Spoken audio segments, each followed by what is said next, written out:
are going to sign Travis Kelce to about a 1-year, $12 million deal.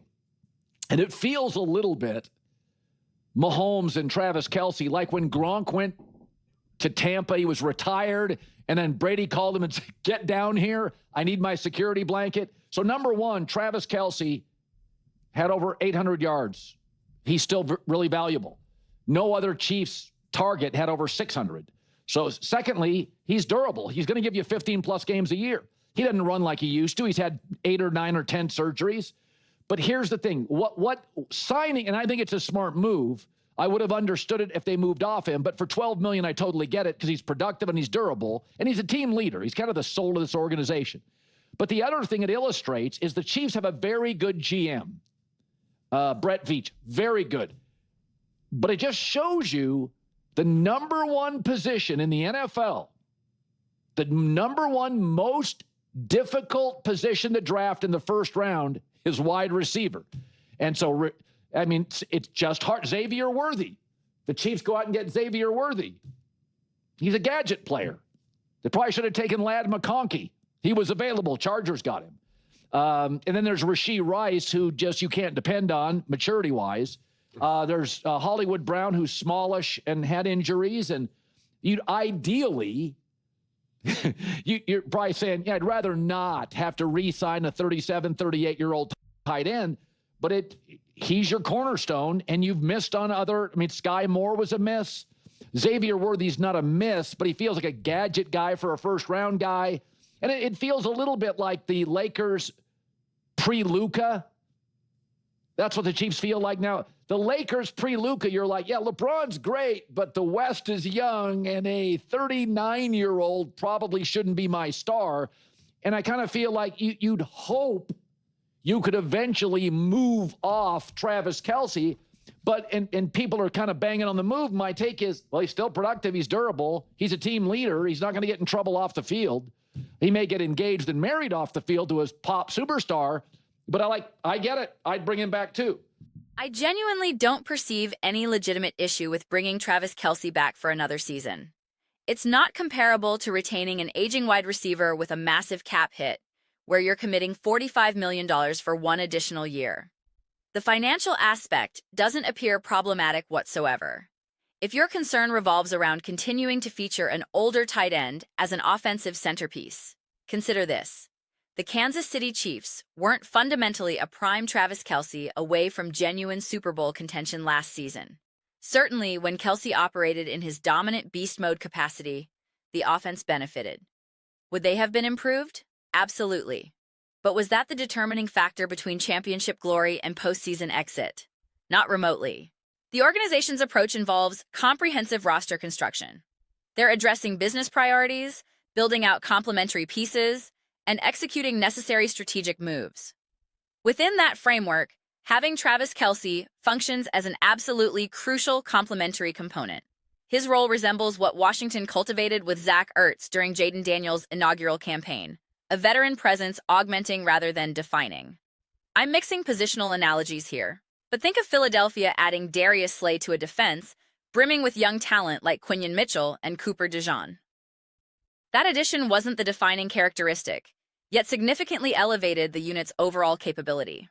Although Kelce has historically defined Kansas City's offensive identity, I'm not operating under the impression that the front office views him as the offensive anchor moving forward. The mentality being, as long as we have Kelce and Mahomes, we're set. That's clearly not their organizational philosophy. This explains pursuing Kenneth Walker. This explains reported interest in acquiring a wide receiver, potentially in the first round. They're actively constructing that offense with Kelce functioning as an enhancement, not the foundation. When you acquire Kelce as an additional element, you're benefiting from more than just his remaining athletic capabilities at this career stage. His experiential knowledge carries value exceeding its weight in gold. The established connection and rapport extends beyond Mahomes to include Andy Reid, an extension of understanding on the field, within the locker room, throughout the organization. These intangibles matter tremendously. I suspect it's universally understood that this represents Kelce's definitive final season. That understanding typically generates the most aggressive, fully committed version of any player. Previously, when retirement uncertainty lingered, there's natural ambivalence. You're playing each game as potentially your last without absolute certainty. Now, I believe in his core being, in his deepest understanding, he recognizes this truly concludes his career. Consequently, you'll witness a hyper-focused, optimally conditioned, fully invested Travis Kelce delivering maximum possible contribution at this moment. I genuinely cannot construct a scenario where this becomes disadvantageous. If the organization positioned him as their focal point, foundational element, and offensive anchor, certainly problems would emerge. However, that's neither what I anticipate nor expect. They're seemingly executing all necessary complementary moves, appropriate trades, presumably competent drafting decisions. Yes, complexities exist with Rashee Rice's situation and related complications. I believe Xavier Worthy can thrive as another supplementary piece. Consider Deebo Samuel operating at peak effectiveness. He functions optimally when surrounding talent excels, when Christian McCaffrey dominates, when offensive line performs, when defense delivers. That environment enables Deebo's unique skill set to truly elevate. Not when a team exists in organizational chaos, where you simply insert Deebo expecting his versatility to solve everything. Some players' synergy and ability to truly shine depends considerably on situational context. This doesn't diminish their value automatically. Not every performer transcends circumstances regardless of environment. Some players achieve greater heights within specific situations than others who remain less context-dependent might attain. I'm not declaring Xavier Worthy has proven himself in either direction regarding situational dependence, merely offering conceptual consideration. I wasn't aware significant criticism existed regarding Kelce's return to Kansas City. I perceive zero complications and anticipate positive outcomes.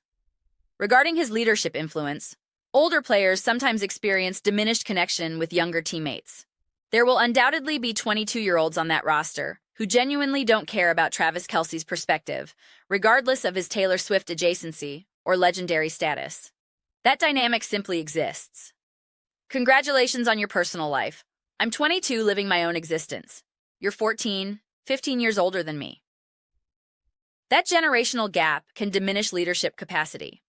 This explains why I prioritize the Mahomes-Andy Reid-Kelce triumvirate connection. That trio remains foundational. That trio embodies organizational power. That trio represents the collective intelligence navigating inevitable seasonal adversity, determining appropriate messaging, maintaining forward momentum following gut-wrenching one-point losses decided by 62-yard field goals or missed extra points. Those moments necessitate that collaborative problem-solving. Certainly, numerous players hold Kelce in highest regard. However, reaching certain career stages creates fascinating dynamics where respect exists alongside generational disconnect. Ultimately, players prioritize personal achievement. Not everyone automatically aligns with veteran messaging. Rashee Rice demonstrated sideline confrontation with Patrick Mahomes himself. That moment represented my initial indication of something concerning, questioning his judgment fundamentally. Who disputes Patrick Mahomes in that manner? What possible justification exists? Some might characterize this as competitive relationship intensity, but that situation transcended healthy competitiveness. Leadership dynamics prove fascinating. To me, Andy Reid remains unequivocally the bona fide leader commanding utmost respect. Players recognize him as the kingmaker, the individual positioning them optimally for success, championship opportunities, financial security, career reinvention, Hall of Fame trajectories. This explains Mahomes' immediate response when questioned about sustainable success. As long as Andy's here. No hesitation whatsoever.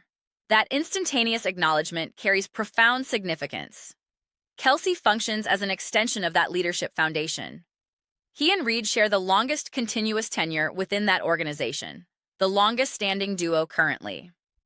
This explains why Kelce can vocally challenge Reid without consequence, while Rashee Rice or Xavier Worthy cannot replicate that dynamic. Having Kelce present remains important, remains crucial.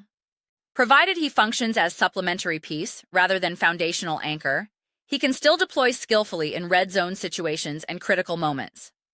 Andy Reid, Patrick Mahomes, and Travis Kelce operating collectively when stakes maximize.